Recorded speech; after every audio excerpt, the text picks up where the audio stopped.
সৈয়দনা আবু বকর নবীর সাহাবী,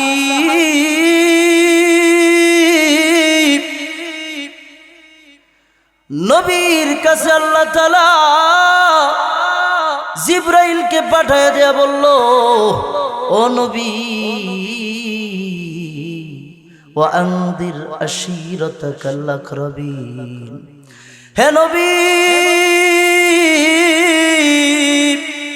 আপনি আপনার আসহাব, আপনার আত্মীয় স্বজন, আপনার পাড়া প্রতিবেশী, আপনার বংশের লোকদেরকে আমি আল্লাহর ভয়টা দেখান। আর তাদেরকে বলে, আল্লাহ একজন আছে, তাকে তোমরা ভয় করো, তার কালেমাটা পড়ে নাও। বুখারীর বর্ণনা, নবী আমার, ওই যে আরবের একটা প্রথা ছিল, যদি কোনো ব্যক্তি মারোয়া পাহাড়ের উপরে উঠে নিজের ওই সমস্ত মানুষগুলাকে ডাক দেয়, রীতি অনুযায়ী যদি ডাক দেয়, তারা মনে করে এটা বড় ভয়ঙ্কর ডাক, এর চাইতে ভয়ঙ্কর ডাক আর কিছুই হতে পারে না। এই জন্য প্রত্যেকটা মানুষ ওই আরবের ওই মারোয়া পাহাড়ের উপরে ডাক দিলে সেই ডাকটার অনুসরণ করার জন্য চলে যায়। আমার নবী সকাল বেলায় ওই মারোয়া পাহাড়ের উপর উঠে সকল মানুষকে নাম ধরে ধরে ডাক দেয়। নবী আমার বলে, ও বনি ফেহের আমার কাছে আসো, ও বনি ফাতেমা, ও বনি হাশিম, ও বনি কুরাইশ, তোমরা সকলেই চলে আসো। নবীর ডাক শুনে মানুষগুলা সবাই চলে গেছে, কারণ এমন একটা মানুষ আজকের ডাকটা দিয়েছে, যেই মানুষটা কোনোদিন মানুষকে অযথা কোনো কথা বলে নাই, আজকে সেই মানুষের ডাক আমরা অবশ্যই তার কাছে হাজির হব। হাদিসে পাকের মধ্যে লেখে, যে অসুস্থ ছিল, পায়ে সমস্যা ছিল, যার কোনো গুরুতর সমস্যা ছিল, সে হাজির হইতে না পারলেও তার সন্তানকে পাঠায়া দিছে, তার স্ত্রীগুলাকে পাঠায়া দিছে, যাও ওই যে মুহাম্মদ ডাকটা দিয়েছে তার ডাকে সাড়া দেওয়ার জন্য চলে যাও। তো হাদিসে পাকের মধ্যে লেখে সমস্ত মানুষগুলা হাজির হয়ে গেছে। আমার নবী বলেন, দেখো আমার অনুসারী, আমার বংশের লোক, আমার পরিচিত মানুষগুলা, তোমাদেরকে যদি আমি বলি এই যে পাহাড়ের পরের পাহাড়ের পদতল থেকে তোমাদের উপরে শত্রুতা আক্রমণ করবে, তোমরা কি আমার এই কথাটা বিশ্বাস করবা? তখন সমস্ত আরবের মানুষগুলা বলে, ও মুহাম্মদ, তুমি জীবনে কোনোদিন মিথ্যা কথা বলো নাই, আমরা তোমাকে সত্যবাই মিথ্যা পাই নাই, আমরা তোমাকে যতটুকু জেনেছি পুরা সময়টা তোমাকে সত্যবাদী পেয়েছি। ও নবী গো, ও মুহাম্মদ, তুমি যা বলবা আমরা বিশ্বাস করব। আল্লাহর পয়গম্বর নবী আমার বলল, ও আমার বংশের লোকেরা, লাউ কুলতুম কালিমাতান ওয়াহিদা, যদি তোমরা একটা কালেমা পড়ে নাও তাহলে তিনটা সুবিধা পাওয়া যাবা। তখন ওই যে নেতা লোকগুলা বলল, দেখো রে ও মুহাম্মদ, কি এমন কালেমা যেই কালেমার জন্য তুমি তিনটা পুরস্কারের কথা বলো রে? ও মুহাম্মদ, সেই পুরস্কারগুলা তুমি আমাদেরকে একটু বলো। আমার নবী সাইয়্যিদুল মুরসালিন খাতামান নবীন বলে, ও আমার বংশের লোকেরা শুনো, লাউ কুলতুম কালিমাতান ওয়াহিদা, ওয়াহিদাতান, যদি তোমরা একটা কালেমা পড়ে নাও, মনে রাখো তামলিকুনা বিহাল আরাব, তোমরা আরব বিশ্বের মালিক হয়ে যাবা। ওয়াতাদিনুকুমুল আযম, অনারব বিশ্বের মানুষগুলা তোমাদের ধর্মটা গ্রহণ করে নেবে। ও আমার ভাইরা, ও আমার আত্মীয় স্বজনেরা শোনো, আর যারা তোমাদের দ্বীন গ্রহণ করবে না তাদেরকে ওয়াতুআদ্দাল জিজিয়া, তাদেরকে যদি তোমাদের এই আরবের মধ্যে বসস্থান করতে হয়, তোমাদের আরবের মধ্যে যদি বাস করতে হয়, তাদেরকে তোমাদের জিজিয়া কর ট্যাক্স দিয়া এখানে বাস করতে হবে। ও বন্ধু মুসলমান, ও মাইদার সালার মুসলমান, গভীর মনোযোগ দিয়া কথাগুলো শুনবেন। তখন সাথে সাথে ওই নেতা লোকগুলা বলল, হায় হায়, ওই যে তিনটা সুবিধা, যেই তিনটা আমাদের চাহিদা, ওই তিনটাই যদি আমরা পেয়ে যাই, আমরা তো এই তিনটাই চাই। নবী আমার তাড়াতাড়ি তার নেতা লোকগুলা বলল, আচ্ছা মুহাম্মদ, তোমার কালেমাটা তুমি একটু বলো, তাড়াতাড়ি বলো, কি এমন কালেমা যেই কালেমাটা পড়লে আমরা এই তিনটা সুবিধা পেয়ে যাব রে মুহাম্মদ, তাড়াতাড়ি তুমি বলো। নবী আমার তাদের স্পৃহা দেখে বললেন, ও আমার বংশের লোকেরা শোনো, তোমরা যদি পড়ে নাও কালেমা লা ইলাহা ইল্লাল্লাহ ওয়া আন্না মুহাম্মাদুর রাসূলুল্লাহ,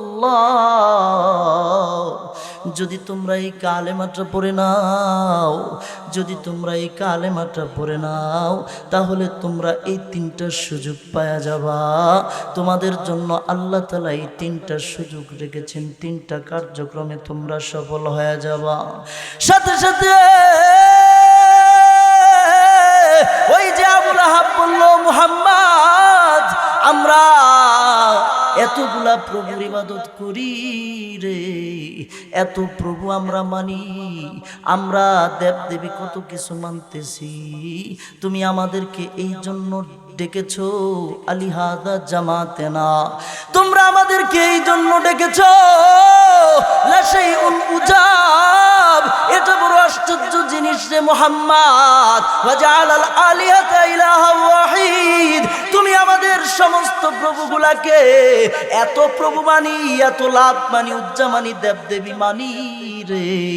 ও মুহাম্মদ, তুমি আমাদের সমস্ত প্রভুগুলাকে এক প্রভুর কেন্দ্রভূত করে দিলা, লাশাইউন উজাব, এটা বড় আশ্চর্যজনক বিষয় হয়ে গেল। তখন ওই যে আবু লাহাব, নবীর আপন চাচা ছিল আবু লাহাব, কোন কাফেরের নামে আল্লাহ তাআলা সূরা নাজিল করে নাই, একটা কাফেরের নামে আল্লাহ সূরা নাজিল করেছে। সেই কাফেরটা হলো ওই যে আবু লাহাব, যে ছিল আল্লাহর নবীর আপন চাচা, বংশীয় চাচা নয়, ও বংশের লোক। সাথে সাথে আবু লাহাব বলল, তাব্বাল্লাকা ইয়া সাইরুল ইয়াম, ও মুহাম্মদ, তোমার জিন্দেগি ধ্বংস হয়ে যাক, তোমার পুরা জিন্দেগি ধ্বংস হয়ে যাক।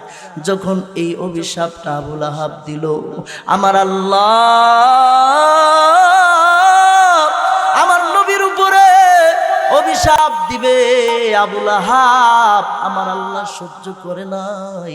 সাথে সাথে আল্লাহর পয়গম্বরের জন্য জিবরাইলকে পাঠায় দিয়েছে, যাও রে জিবরাইল, আমার নবীকে যায় বলো, আমার নবীকে সান্ত্বনা দেওয়ার জন্য আবু লাহাবকে ধ্বংসের সূরা আল্লাহ নাজিল করে দিয়েছে। সেই সূরাটা হলো তাব্বাত ইয়াদা আবু লাহাব। আবু লাহাবের দুই হাত ধ্বংস হয়ে যাক, আবু লাহাব নিজে ধ্বংস হয়ে যাক, সন্তানাদি ধ্বংস হয়ে যাক, তার স্ত্রীটা সহ ধ্বংস হয়ে যাক। আমার নবীকে তুমি অভিশাপ দিবা, আমার আল্লাহ সেটা মানবে না। আমার আল্লাহ সমস্ত নবীর কথা বলে, সমস্ত নবী আমার নবীকে আল্লাহকে মোহাব্বত করত, সমস্ত নবী আল্লাহকে মোহাব্বত করত, কিন্তু আমার আল্লাহ বলেন আমি আমার নবীকে মোহাব্বত করে নাম দিয়েছি হাবিবুল্লাহ। চিৎকার মেরে বলেন আল্লাহু আকবার। আল্লাহর পয়গম্বর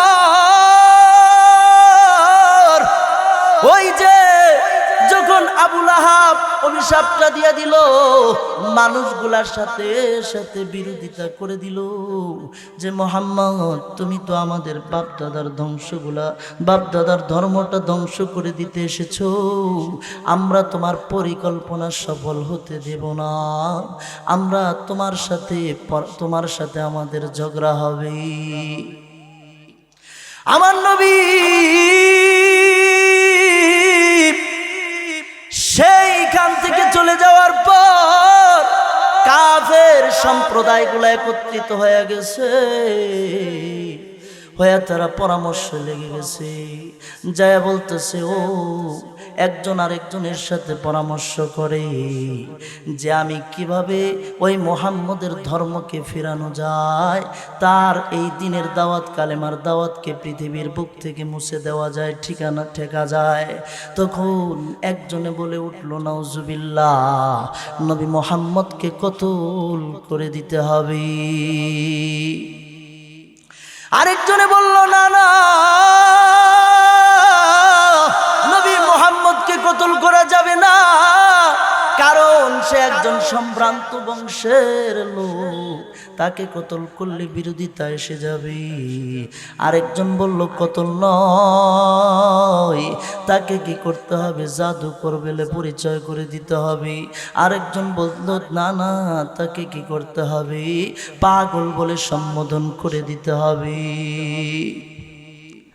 তখন একজনে বলল, একজন দাড়িওয়ালা টুপিওয়ালা বুজুর্গ সেজে এসে গেছে, আয়েশা বলতেছে দেখো রে, নবী মুহাম্মদকে যদি তোমরা ঠেকাইতে চাও, মারতে চাও, তাহলে তোমাদের জন্য একটা বিষয় করতে হবে, সেটা হলো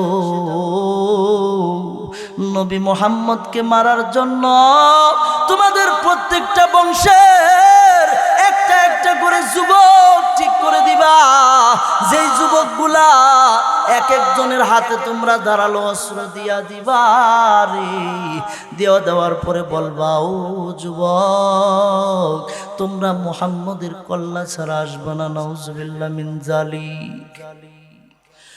যুবকগুলা তৈরি হয়ে গেছে, আমার নবীর কাছে জিবরাইলকে আল্লাহ তাআলা পাঠাই দিল, যাও ও জিবরাইল যায়া আমার নবীকে বলবা ও নবী গো, আপনার কোনো ক্ষতি, আপনার কোনো ধ্বংস আপনাকে কিছুই করতে পারবে না, আপনি কিন্তু ভয় পায়েন না। ওইদিকে সিদ্দিকে আকবার কালেমা যখন থেকে পড়েছে, তখন থেকে কালেমার পাওয়ার দিলের ভিতরে এমন ভাবে হয়ে গেছে, দাওয়াত দেওয়ার জন্য পাগল হয়ে গেছে রে, ঘরে থাকতে পারে না, দৌড়াইয়া চলে গেছে কাবায়। কাবার পাশে যায়া সিদ্দিক আকবর কাবার পাশে যায় বলতেছে ও ইয়া আইয়ুহান নাস কুলু লা ইলাহা ইল্লাল্লাহ ওয়া আন্না মুহাম্মাদার রাসূলুল্লাহ, যদি তোমরা এই কালেমাটা পড়ে নাও, মনে রাখো তুফলিহুন, তোমরা কামিয়াব হয়ে যাবা, তোমাদেরকে কেউ ধ্বংস করতে পারবে না। তোমরা কালেমা যদি পড়ো জান্নাত পাওয়া যাবা, জান্নাত। এই কালেমা যখন কাবার পাশে সিদ্দিক আকবর উচ্চারণ করেছে, সাথে সাথে ওই কাবার কাফেরগুলা আমার নবীর সাহাবীর উপরে পাখির মতো জাপায়া পইরা এমন ভাবে নির্যাতন চালাইলো, নির্যাতন করতে করতে জমিনে ফেলাইয়া দিছে। জমিনে ফেলানোর পর সিদ্দিক আকবর মার খাইতেছে আর শরীরের ধুলাগুলা ঝাড়ে, বলে আমার নবী আমার ভিতরে এমন একটা কালেমার পাওয়ার, এমন একটা কালেমা ঢুকায় দিছে, যেই কালেমার পাওয়ার আমার অন্তরটাকে বিদীর্ণ করে দিয়েছে, যেই কালেমা আমি আবু বকর বলতে পারবো না, যেই কালেমার ভয়, যে আল্লাহর ভয় আমার ভিতরে ঢুকে গেছে, ওই আল্লাহর ভয় আমি আবু বকর কোনোদিন বলতে পারবো না। যাদের হৃদয়ে আছে আল্লাহর ভয়, তারা কভু পথ ভুলে যায় না।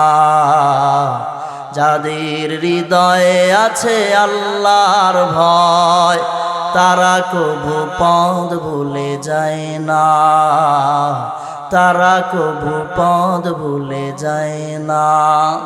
আল্লাহর প্রেম ছাড়া এই দুনিয়ায় কারো কাছে কোনো কিছু চায় না, কারো কাছে কোনো কিছু চায় না। সিদ্দিক আকবর নবীর সাহাবী, নিজের শরীরের ধুলাগুলা যাইরা আবার দাঁড়ায় বলতেছে, ও কাবার মানুষ, মনে রাখো, মনে রাখো কাবার মানুষ, তোমরা আমাকে যতই মারো, যতই অত্যাচার করো, আমি কিন্তু কালেমা ছাড়ব না। আমি কালেমা পড়বই, কালেমার দাওয়াত দেবই যতক্ষণ পর্যন্ত আমার দেহের মধ্যে রূহটা থাকবে। আবার বলতেছে, ও কাবার মানুষ, তোমরা যদি কালেমাটা পড়ে নাও, কালেমাটা পড়ে নাও, যদি কালেমাটা পড়ে নাও, জান্নাত পেয়ে যাবে, জান্নাত, যেখানে নিয়ামত রাজি সমূহ আছে অফুরন্ত, এই কালেমা তোমরা পেয়ে যাবা। সাথে সাথে আবার পাখির মতো জাপায় ফেরা কাফেররা আবার মারলো। সিদ্দিক আকবর চোখের পানি সারে আর বলে, আল্লাহ, তোমার নবী যেই কালেমার দাওয়াত আমাকে দেওয়ার দায়িত্ব দিয়েছে, আমি আবু বকর সেটা পালন করতে পারি নাই, আমি বড় অসহায়, আমি বড় পারক, ও আল্লাহ তুমি আমাকে মাফ করে দিও। আবার সিদ্দিক আকবর তৃতীয়বারের বেলায় যখন দাঁড়ায় গেছে, দাঁড়ায় আবার সেই কালেমার দাওয়াত দেয়, ইয়া আইয়ুহান নাস কুলু লা ইলাহা ইল্লাল্লাহ তুফলিহুন। ও আমার বংশের লোকেরা, ও আমার কাবার মানুষেরা, শোনো, যদি কালেমাটা পড়ে নাও, মনে রাখো কামিয়াব হয়ে যাবা, জান্নাত পাওয়া যাবা, জান্নাত, জান্নাতে যাইতে পারবা, যেই জান্নাতের নিয়ামত কোনোদিন শেষ হবে না। সিদ্দিক আকবরকে আবার নির্যাতন করতে করতে এমন ভাবে জমিনে ফেলায় দিছে, একবারে বেহুশ হয়ে জমিনে পড়ে গেছে রে, আর জমিন থেকে উঠতে পারে নাই। বাড়িতে যখন নিয়ে গেছে, বাড়িতে যায় সিদ্দিক আকবর হুশটা আসার পরে দাঁড়ায় চোখটা খোলার পরে বলতেছে, ও নবী গো, আপনার দেওয়ার কালেমার দায়িত্ব আমি পালন করতে পারি নাই, ও নবী আমাকে একটু ক্ষমা করে দিয়েন। নবী আমার বলে, আবু বকর তুমি চোখের পানি চাইরো না, তোমার যেই রক্তটা জমিনে পড়েছে, এই জমিন একদিন কালেমার রঙে রঙ্গিত হবে। চিৎকার মেরে বলেন আল্লাহু আকবার। সিদ্দিক আকবর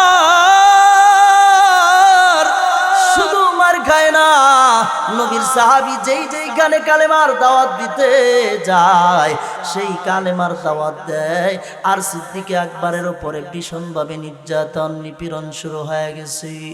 ও বন্ধু মুসলমান, গভীর মনোযোগ দিয়া কথাগুলো শুনতে হবে। আল্লাহ তাআলা নবীর সাহাবীর আমার খায়, আল্লাহ তাআলা সহ্য করে নাই, এই জন্য আল্লাহ তাআলা জিবরাইলকে পাঠিয়ে দিল, রে যাও রে জিবরাইল, আমার নবীর কাছে যায় বলো আমার নবীর জন্য আল্লাহ তাআলা হিজরতের ব্যবস্থা করেছে এমন একটা জায়গা, যেই জায়গাটার নাম হলো ইয়াসরিব, যেই জায়গার মধ্যে আল্লাহ তাআলা দিনকে কামিয়াব করবে, যেই জায়গার মধ্যে সাহাবাদের জন্য অসুবিধা হবে, যেই জায়গার মানুষগুলা হেদায়েত প্রাপ্ত হবে, যেই জায়গার মানুষগুলা সাহাবা তোমাদেরকে অনেক বেশি আল্লাহ তাআলার জন্য সহযোগিতা করবে।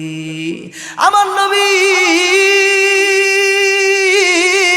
সমস্ত সাহাবাগুলাকে একত্র করে সমস্ত সাহাবাদেরকে বলল, ও সাহাবারা দেখো রে, তোমরা যেইখান দিয়া পারো, যেইভাবে পারো, তোমরা এই মক্কা থেকে মদিনায় হিজরত করে চলে যাও, যেইখানে তোমাদের দিনের সহযোগী হবে, যেইখানে তোমাদের কোনো অসুবিধা হবে না, তোমরা যেইভাবে পারো চলে যাও। আল্লাহর নবীর সাহাবারা একজন দুইজন তিনজন করে মক্কা থেকে মদিনায় চলে যায়। আমার নবীর সাহাবী সিদ্দিকে আকবর যায় বলতেছে, নবী গো, আমাকেও আপনি এই মক্কা থেকে হিজরত করে মদিনায় যাওয়ার জন্য অনুমতি দিয়া দেন। সিদ্দিকে আকবরকে নবী আমার বলে, ও সিদ্দিকে আকবর শোনো, তোমার এত তাড়াহুড়ার কোনো বিষয় নাই, কারণ তোমার হিজরত হবে, আমি নবীর সাথে তোমার হিজরত, তুমি এত তাড়াহুড়া করো না, আমি নবী যখন হিজরত করব রে, ওই সময় তুমি আমার সাথে হিজরত করে মক্কা থেকে মদিনায় যাবা। সিদ্দিকে আকবর আনন্দে আটখানা হয়ে গেছে, আনন্দের কারণে চোখ দিয়া পানি বের হয়ে গেছে। যেই নবীর কারণে দুনিয়া, যেই নবীর কারণে পৃথিবী নিজামগুলো আল্লাহ ঠিক রাখছে, সেই নবীর সাথে আমার হিজরত হবে, এর চাইতে আনন্দের বিষয় আর কি হইতে পারে? চোখের পানি পড়তেছে।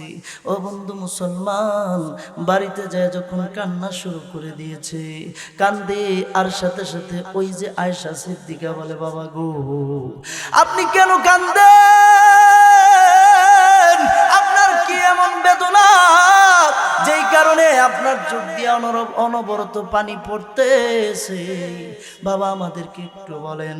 তখন আয়েশা সিদ্দিকা আকবর বলে, ও আমার মেয়ে শোনো, আমি কিন্তু কোনো কারণে কান্দি না, আমি যেই কারণে কান্দি সেটা হলো আমি আজকে আনন্দে কাঁদতেছি।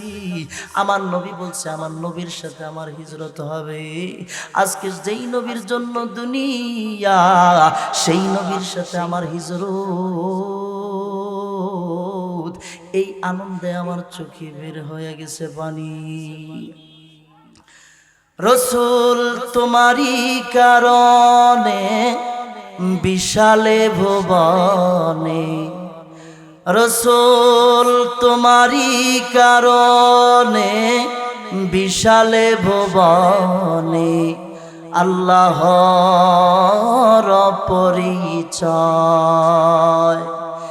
নাচিল আকাশ, নাচিল বাতাস, নাচিল আকাশ, নাচিল বাতাস, পৃথিবী তৃপ্তিময়ে, রসুল তোমারি কারণে বিশালে ভুবনে, আল্লাহর পরিচয়।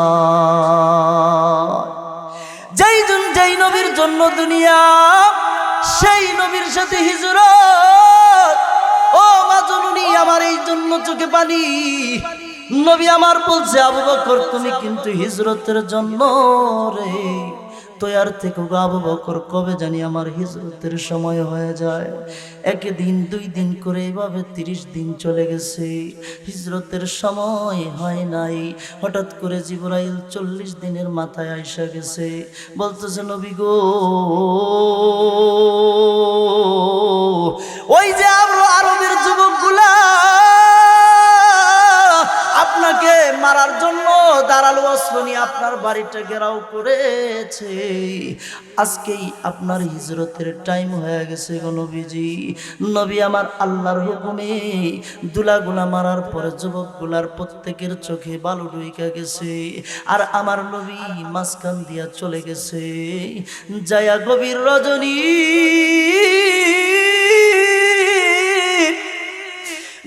রজনীতে আমার নবী যায়, যায়া সিদ্দিকে আকবরে দরজায় যে সালাম দিয়ে দিছে, আসসালামু আলাইকুম ইয়া আবু বকর। ও আবু বকর, তুমি বাসায় আসনি, ঘরে আসনি? সিদ্দিকে আকবর সাথে সাথে দরজাটা খুলে দিছে। দেওয়ার পরে নবী আমার বলে, ও আবু বকর, এত গভীর রজনী কিভাবে তুমি দরজাটা খুলে দিলা, কিভাবে তুমি সম্ভব করলা আবু বকর? এই কথাটা আমি কিন্তু বুঝতে পারলাম না। নবীর সাহাবী সিদ্দিক আকবর বলে, নবী গো, যেই দিন আপনি বলেছেন আবু বকর শোনো রে, তোমার সাথে আমার হিজরত হবে, ওই দিন থেকে আমি আবু বকর কোনদিন আপনার দরবার থেকে প্রতি রাতে আসতাম। আয়েশা প্রতি রাতে আমি আবু বকর মানুষের কোলাহল যখন কেটে যাইতো,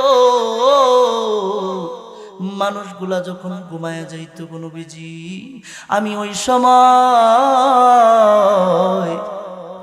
সবাই বিছানায় চলে যাইতো, আমি বিছানায় যাইতাম না, আমি দরজার কাছে চলে যাইতাম, আর যায় নিজের পিঠটা দরজার সাথে লাগায় রাখতাম, আর কানটা দরজার সাথে লাগাইয়া মনে মনে চিন্তা করতাম, আমার নবী যেন কখন এসে যায়, কখন যেন হিজরতের জন্য আমি নবীকে, আমি আবু বকরকে আইসা ডাক দিবে, ও আবু বকর জাগো, আমি নবী তোমার দরজায় এসে গেছি। তখন আমি যদি ঘুমায়া যাই, আমি নবীর ডাকে যদি সাড়া না দিতে পারি, তখন আল্লাহর কাছে আমি কি জবাবটা দেব? আমার কোনো জবাব থাকবে না। এই জন্য নবী গো, প্রতি রাতে মানুষগুলা যখন ঘুমায়া যাইতো, আমি চোখকে সান্ত্বনা দিতাম, দেখরে চোখ, তুই যে দৃষ্টিটা দেখতেছিস, এই দৃষ্টিটাও তো আমার নবীর জন্য, আমার নবীর জন্যই তো তোর চোখটা দৃষ্টি দেয়, তোর চোখের আলোটাও তো আমার নবীর জন্য, আমার দেহের যে স্পন্দনটা আছে এটাও তো নবীর জন্য। এই জন্য দুঃখ প্রকাশ করো না, এই নবী আমার ঘরে আসবে, নবীর সাথে আমার হিজরত হবে, এই জন্য তোমাকে সান্ত্বনা দেই, আমার দুজাহানের সরদার তোমার সাথে চলবে, এই জন্য তুমি একটু কষ্ট করো। নবী যখন এই কথাগুলা শুনলো, সিদ্দিক আকবরকে বুকের মধ্যে জড়াইয়া নিয়া বলতেছে, আবু বকর, ও আবু বকর, তুমি এত কষ্ট করেছো, মনে রাখো রে আবু বকর, আল্লাহর কাছে নবী আমার দোয়া করে, আল্লাহ আমার নবী, আমার এই আবু বকরকে আপনি 8টা জান্নাতের সরদার আপনি বানায়া দেন। আবু বকর যেই জান্নাতটায় যাবে, আমার নবী বলেন প্রত্যেকটা জান্নাতের দরজা আবু বকরকে ডাকতে থাকবে আর বলতে থাকবে, আবু বকর তুমি আমার দরজাতে ঢুইকা আমি জান্নাতকে ধন্য করে দাও। চিৎকার মেরে বলেন আল্লাহু আকবার। নবীর বুকে আবু বকরের মাথা, অনেক বড় সৌভাগ্য আবু বকরের। যে নবীর সাথে মোলাকাত হয়েছে, যার জন্য পৃথিবীতে আসা, যার জন্ম, তার সাথে এত বেশি ঘনিষ্ঠতা, আবু বকরের দিলটা ফাইটা চুরমার হয়ে গেছে, চোখ দিয়ে পানি বের হয়ে গেছে।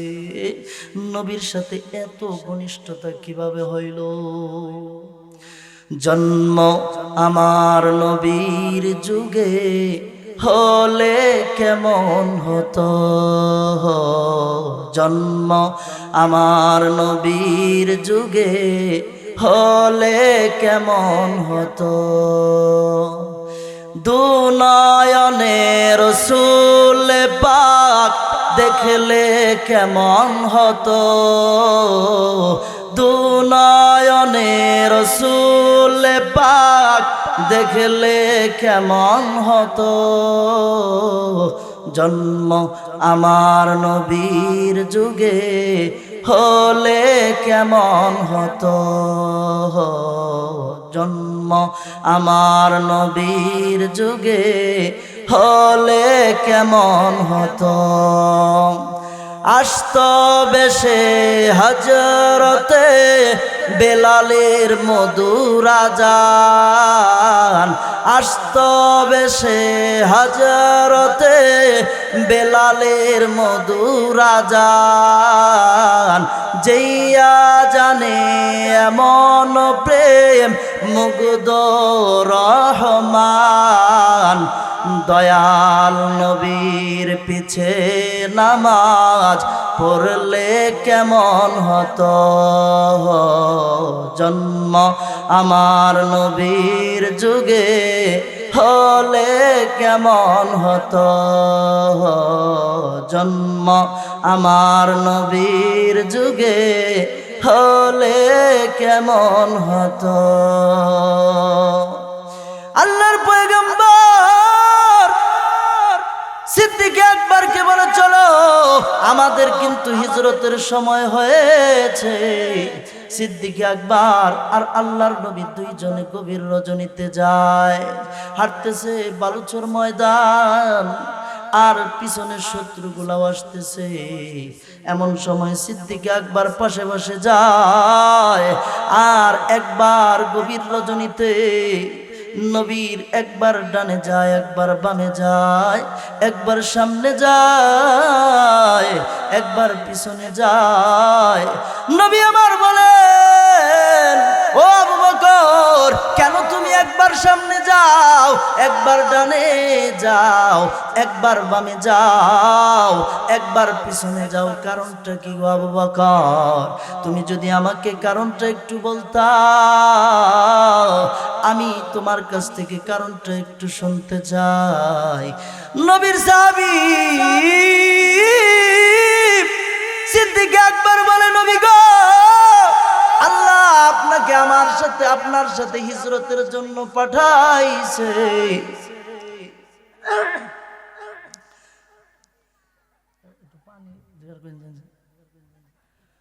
আপনার সাথে আমাকে হিজরতের জন্য পাঠাইছে। আমি যদি আপনার সাথে হিজরতে, আপনার সাথে তো শত্রুরা পিছনে আছে। ও নবী গো, শত্রুরা আপনার পিছনে লাগা, আমি আপনার সঙ্গী হিসেবে হিজরতের সাথী। একবার যখন ডানে যাই, তখন মনে মনে চিন্তা করি পিছন থেকে আপনাকে শত্রুরা আক্রমণ করবে, আবার দৌড়ায় পিছে যাই গো নবীজি। পিছনে যাওয়ার পর আবার চিন্তা করি আপনার সামন থেকে শত্রুরা আক্রমণ করবে, আপনার গায়ে আঘাত লাগবে।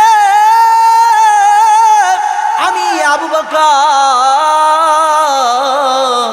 এর শরীরটাও কত থাকবে নবীজি, আপনার শরীরে তীরের আঘাত, আর আমি আবু বকরের শরীরটা অক্ষত গো নবীজি। আমি আল্লাহর সামনে ওই হাসরের ময়দানে যেদিন দাঁড়াবো, ও নবী গো, আমি আল্লাহর কাছে কি জবাবটা দেব? আমার তো কোনো জবাব থাকবে না। আমার আল্লাহ যদি জিজ্ঞাসা করে, ও আবু বকর শুনো, আমার নবীর সাথে তোমাকে তোকে তো হিজরতের সাথী বানাইছিলাম, তুমি তো আমার নবীর সাথে চলতেছিলা, কিন্তু তুমি অক্ষত ছিলা, তোমার শরীরে তীর লাগে নাই, তোমার শরীরে কোনো ক্ষত হয় নাই, কিন্তু আমার নবীর শরীর ক্ষত বিক্ষত হয়েছে, রক্তপাত হয়েছে। এই জবাবটা আমি আল্লাহর কাছে কি দেব যখন আল্লাহ আমাকে জিজ্ঞাসা করবে? আমার কোনো জবাব থাকবে না। এই জন্য নবী গো ওই জবাবের আশায় একবার ডানে যাই, একবার বামে যাই, একবার সামনে যাই, একবার পিছনে। ও নবী গো এই জন্য এইরকম করতেছি নবী, যদি বেদবি হয়ে যায় আমাকে নবী গো আপনি মাফ করে দিবেন। গভীর রজনী নবীর সাথে আবু বকর চলতেছে, একটু জিকির করে লা ইলাহা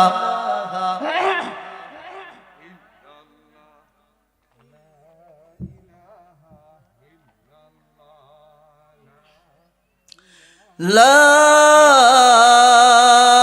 ইলাহা ইল্লাল্লাহু মুহাম্মাদুর রাসূলুল্লাহ সাল্লাল্লাহু আলাইহি ওয়াসাল্লাম।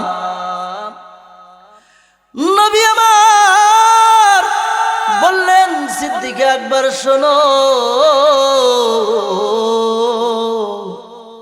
তুমি এমন একজন সাহাবী, এমন একজন বন্ধু আমার, যেই সাহাবী, যেই বন্ধু তুমি সর্বপ্রথম আমি যখন তোমাকে কালেমার দাওয়াতটা দিয়েছিলাম গো আবু বকর, তুমি নির্দ্বিধায় মেনে নিয়েছিলা। সেই আবু বকর তুমি আমার নবীর কিছু হয়ে যাক, তারপরও তোমাকে ওই আল্লাহর সামনে দ্বারস্থ হতে হবে না। আমি আল্লাহর কাছে তোমার জন্য স্পেশাল সুপারিশ করব। চিৎকার মেরে বলেন আল্লাহু আকবার। ও মাইদার সালার মুসলমান, কথাগুলা গভীর মনোযোগ দিয়ে শুনবেন। ওই যে আবু বকর নবীর চরণ ধুলি নেওয়ার জন্য পিছনে পিছনে হাঁটে, আমার নবী হাঁটে, আর আবু বকর এইরকম একবার হাঁটতেছে। গভীর রজনী, একা একা নবীকে পাইছে, মোহাব্বত বেড়ে গেছে। মোহাব্বতের আবির্ভাব একা যখন পাবে তখন বেশি হয়। পাইলে নিরা লয় গো নবী, পাইলে নিরালায়, পাইলে নিরা লয় গো নবী, পাইলে নিরালায়। দুই কদমে চুমু দেব, দুই কদমে চুমু দেব, চরণ দুলি মাগব গায়। পাইলে নিরা লয় গো নবী, পাইলে নিরালায়, পাইলে নিরা লয় গো নবী, পাইলে নিরালায়। দুই কদমে চুমু দেব, দুই কদমে চুমু দেব, চরণ ধুলি মাগব গায়। পাইলে নিরা লয় গো নবী, পাইলে নিরালায়। দুজাহানের বাদশা সরওয়ারে কায়নাত নবী আমার হিজরতের রাতে হাঁটতেছে। হাঁটতে হাঁটতে যখন ক্লান্ত নবী আমার ওই যে গুহার পাশে চলে গেছে, যেটা অত্যন্ত পুরাতন গুহা, যেই গুহাটা অনেক দিন ধরে পুরাতন হয়ে গেছে। নবী বলতেছে আবু বকর,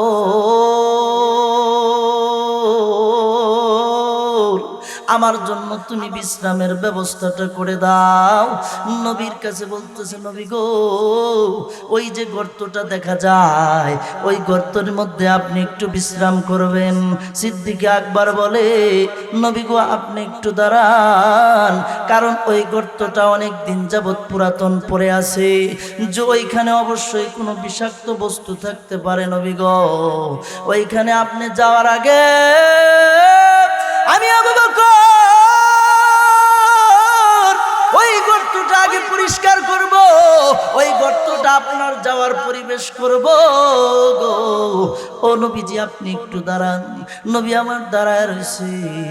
আবু বকর সিদ্দিক গর্তের ভিতরে প্রবেশ করছে। গর্তের ভিতরে প্রবেশ করে দেখে অনেকগুলা ছোট ছোট গর্ত দেখা যায়। নবীর সাহাবী আবু বকর সিদ্দিক সেই গর্তগুলা নিজের শরীরের জামাগুলা ছিঁড়া ছিঁড়া, নিজের শরীরের পোশাকটা ছিঁড়া, ওই প্রত্যেকটা গর্ত নবীর সাহাবী আবু বকর যখন পুরা করে দিয়েছে, পূর্ণ করে দিয়েছে। ও বন্ধু মুসলমান, গভীর মনোযোগ দেন। যখন গর্তগুলা পুরা করছে, জামা শেষ হয়ে গেছে, কিন্তু একটা গর্ত এখনো পর্যন্ত পুরা করতে পারে নাই। সেই গর্তটা এখনো পর্যন্ত খালি পড়ে আছে, কিন্তু জামা নাই। আবু বকর সিদ্দিক রাদিয়াল্লাহু তাআলা আনহু চিন্তা করে, আমি তো ওই গর্তটা পুরা করতে পারলাম না। আমার নবী যদি আসে আর ওই গর্তের মধ্যে যদি কোনো বিষাক্ত পোকামাকড় থাকে, আমার নবীকে যদি ধ্বংসন করে, আমি আল্লাহর কাছে কি জবাব দেব? আমি তো আমার নবীর হিজরতের সঙ্গী। চিৎকার মেরে বলেন ইয়া রাসূলুল্লাহ। নবীর সাহাবী মনে মনে চিন্তা করলো, আমি যখন নবী আমার এই জায়গার মধ্যে আসবে, আমি আমার দেহটা দিয়া গর্তটা আবৃত করে দেব, আমার দেহটা দিয়া গর্তটা বন্ধ করে দেব, তবু আমার নবীর কোনো কিছু আমি হইতে দেব না। আমার নবীর কোনো ক্ষতি আমি আবু বকর থাকতে হবে, সেটা আমি মানব না, বরদাস্ত করব না। আমি অবশ্যই এই গর্তটা আমার দেহ দিয়া বন্ধ করে রাখবো। নবীর কাছে যায় বলতেছে, নবী গো,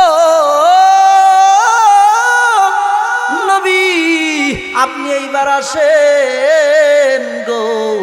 ও নবী আমার, আপনার জন্য আমি গর্তটা কি সুন্দর করে সাজাইছি। ও নবী গো, আপনি এইবার গর্তে প্রবেশ করেন। নবী আমার যাই বলতেছে, দেখো আবু বকর, এই গর্তে তো আমি প্রবেশ করলাম, আমার অনেক বিশ্রামের প্রয়োজন, তুমি আমার জন্য একটু বিশ্রামের ব্যবস্থা করে দাও। সিদ্দিক আকবার নিজের বডিটা বিছায় দিছে, বুকটা বিছায় দিয়া বলতেছে, নবী গো, আমার এই বুকটাই হলো আপনার জন্য বিছানা, আপনি আমার এই বুকটার উপরে মাথাটা দিয়ে একটু ঘুমায় যান। আমার নবী সিদ্দিক আকবরের ওই বুকের মধ্যে মাথাটা রাইখা রে যখন ঘুমায় গেছে, চোখ দুইটা বন্ধ করেছে, তখন সাথে সাথে ওই গর্তের মধ্যে পাটা দিয়া বন্ধ করে দিছে। সিদ্দিক আকবর বন্ধ করে দেওয়ার পর ওই গর্তের মধ্যে বহুদিন আগে একটা সাপ শুনেছিল যে নবী এই রাস্তা দিয়া যাবে, আর এই গর্তের মধ্যে প্রবেশ কইরা রে নবী আমার এখানে বিশ্রাম করবে, থাকবে কিছুক্ষণ। ওই দিন থেকে সাপটা ওই গর্তের মধ্যে নবীর জন্য অপেক্ষমান। যখন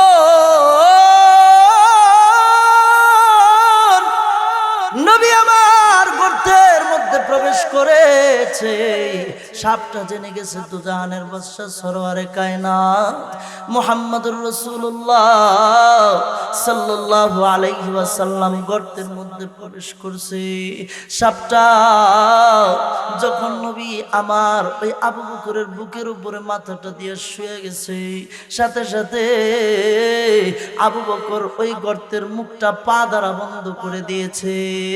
বন্ধ করে দেওয়ার পর ওই যে সাপ বলে যে আমি নবীকে দেখব, এই জন্য কতদিন যাবত এখানে আছি, কিন্তু নবীকে দেখতে পারতেছি না, তার পাটা দ্বারা আমি দেখতে পারি না। পায়ের মধ্যে অসংখ্যবার বিষাক্ত সাপটা সবল মারতেছে, তারপরেও সিদ্দিক একবার পাটা সরায় নাই, পাটা সরায় নাই। ওই বিষাক্ত সাপের বিষে একদম বিষক্রিয়া হয়ে শরীরটা একবারে বিষে নীল হয়ে গেছে, কালার পরিবর্তন হয়ে গেছে। কালার পরিবর্তন হওয়ার পর শরীরটা যখন ঠান্ডা হয়ে গেছে, নবীর সাহাবী সিদ্দিক একবার নবীকে তবু বলে না, নবী গো আপনি একটু জাগেন, সাপ যে আমাকে কামড়ায় দিছে আমার যে সহ্য হয় না, নবী গো আপনি একটু জায়গা আমাকে বাঁচান। কারণ সিদ্দিক একবার বলে দেখো আপনার তখন চোখের পানিটা যখন একবারে নবীর গালের মধ্যে পড়ে গেছে, নবী আমার চেতন পায় গেছে, চোখ দুইটা খুইলা দেখে আবু বকরের চেহারা পরিবর্তন, আবু বকরের শরীরটা ঠান্ডা, আবু বকরের চেহারা স্বাভাবিক পর্যায়ে নাই। সিদ্দিক একবার মারা যাবে বিষক্রিয়ায় এমন অবস্থা হয়ে গেছে, তারপরে পাটা সরায় না। নবী আমার চোখটা খুলে বলতেছে, আবু বকর তোমার কি এমন অবস্থা হয়ে গেছে কেন? বলে নবী গো ওই যে গর্তটা দেখতে পাইতেছেন, এই গর্তটার মধ্যে একটা সাপ আমাকে বারবার ধ্বংস করতেছে নবী গো, তবু ধ্বংস করতেছে, দংশন করতেছে, আমি বিষক্রিয়া হয়ে গেছি। নবী আমার বলে, আবু বকর কেন তুমি আমাকে বলো নাই? নবীর কাছে আবু বকর বলে, ও নবী গো আপনাকে বলি নাই, কারণ আপনার ঘুমটাও আমি আবু বকরের জীবনের চাইতে আল্লাহর কাছে উত্তম। ও নবী গো এই জন্য আপনাকে আমি জাগাই নাই। নবী এই জন্য আপনি আমার বুকের মধ্যে মাথা, দুজানের সর্দারের মাথাটা আমার বুকে, আর আমি আবু বকর আমার এই জানের জন্য যদি নবীর ঘুমটা ভাঙ্গাই, আমি আল্লাহর কাছে কি জবাব দেব? এই জবাবের কারণে আমি নবী গো আপনাকে জাগাই না। ওইদিকে সাপটা গর্ত থেকে বাইর হইয়া আমার নবীর কদমে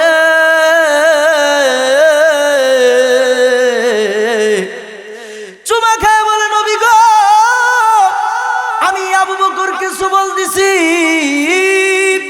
আমি আবু বকরকে বারবার সবল মেরেছি, এটা যদি আমার বেয়াদবি হয়ে যায় নবীজি আপনি আমাকে মাফ করে দেবেন। কারণ অনেক দিন যাবত আমি যতদিন থেকে শুনেছি হিজরতের সময় আপনি নবী এই গর্তের ভিতরে ঢুকবেন, ততদিন পর্যন্ত আমি এই গর্তে আপনার জন্য অপেক্ষমান, আমি আপনাকে দেখার জন্য তুলপার হয়ে গেছি। গর্তের ভিতরে অনেক বেশি মনটা উতলা, কিন্তু সিদ্দিকে আকবরের পাটা সরায় নাই। ও নবী গো এই জন্য বারবার আমি তাকে দংশন করেছি, সবল মেরেছি। নবী গো এটা যদি আমার বেদবি হয় আমাকে আপনি মাফ করে দিবেন। আমি এই বেদবির কারণে আল্লাহর কাছে কিন্তু দ্বারস্থ হতে পারবো না। ও বন্ধু মুসলমান, ওই যে গর্তের সাপ পিপিলিকা পর্যন্ত আমার নবীকে চিনেছে, কিন্তু মানুষ হইয়া আমরা কিন্তু নবীকে চিনি না। আমি কি যে ভুল করিলাম নবীকে না চিনিলাম, আমি কি যে ভুল করিলাম নবীকে না চিনিলাম, ভস্মে ঢালিলাম ঘি মানব হইয়া ভবেতে আসিয়া মানুষের করিলাম কি, আমি মানুষ হইয়া ভবেতে আসিয়া মানুষের করিলাম কি। ও বাইদার সালার মুসলমান গভীর মনোযোগ দেন। একদিন নবী আমার মসজিদে নববীর পাশে দাঁড়ানো। বর্ণনা, ওই যে একটা উট দৌড়ায় এসে আমার নবীর কদমে চুমা দেয়, কদমে চুমা দিয়া বলতেছে, নবী গো, আপনার কাছে দুনিয়ার কারো কাছে তো মনের দুঃখ বলতে পারি না, আপনার কাছে মনের দুঃখটা বলতে আসছি নবী গো, আপনি আমার কথাটা একটু শোনেন। নবী আমার বলে, ও উট, তুমি কি বলতে চায় বলো। তখন বলে, নবী গো, আমি এই যে উট, আমার মালিক আমাকে ঠিক মতো খাবার দেয় না, আমাকে খাবার দেয় না, শুধু বোঝা বহন করায় আর আমাকে বারবার মারে। নবী গো, আমি সহ্য করতে পারি নাই, কারো কাছে বলতে পারি নাই, শুধু আপনার কাছে বলার জন্য এসেছি। ও নবী গো, আমার মালিককে আপনি একটু বলে দিবেন। ওই যে উটটা যখন হারায় গেছে, দৌড়ায় মালিক পিছনে পিছনে আসছে, আয়েশা বলতেছে, নবী গো, আমার উটটা আপনার কাছে চলে আসছে। নবী আমার বলে,